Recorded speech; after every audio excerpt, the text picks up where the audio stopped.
बहुत समय पहले की बात है। एक राजा के दरबार में ब्राह्मण भोज का आयोजन किया गया। बड़ी संख्या में ब्राह्मणों को भोजन के लिए आमंत्रित किया गया और इसके लिए 56 भोग महल के खुले आंगन में बनवाए जा रहे थे। उसी समय अनजाने में एक हादसा हो गया। खुले में जो रसोई पक रही थी, उसके ऊपर से एक चील अपने पंजे में एक जिंदा सांप दबोचकर निकल रही थी।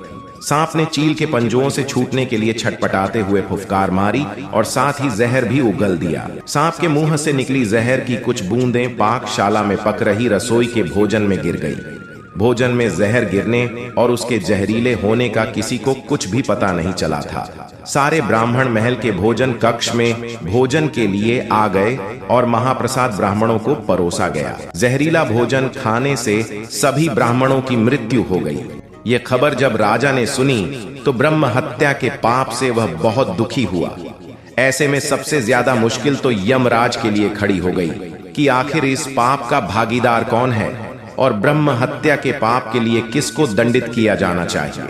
दंड देने के लिए यमराज के सामने सबसे पहला नाम राजा का आया, क्योंकि राजा ने ब्राह्मणों को भोजन के लिए आमंत्रित किया था। यमराज के मन में दूसरा नाम रसोइये का आया, जिसने ब्राह्मणों के लिए महाप्रसाद तैयार किया था।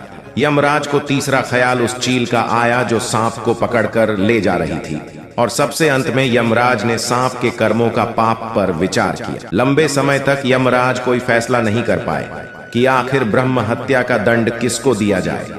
घटना के कुछ समय बाद कुछ ब्राह्मण राजा से मिलने के लिए उसके महल में जा रहे थे। ब्राह्मणों ने एक महिला से महल का रास्ता पूछ लिया।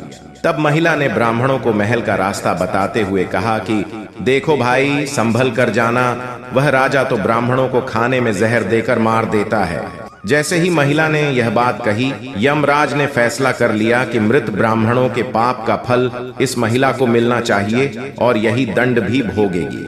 यमदूतों ने यमराज से पूछा कि प्रभु ऐसा क्यों?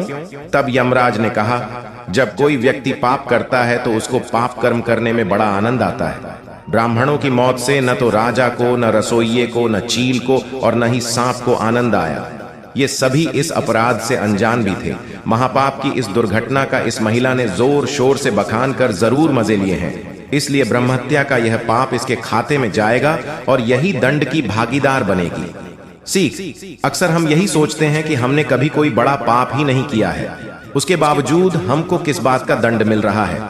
यह दंड वही होता है जो हम दूसरों की बुराई करने का पाप कर खुश होते रहते हैं।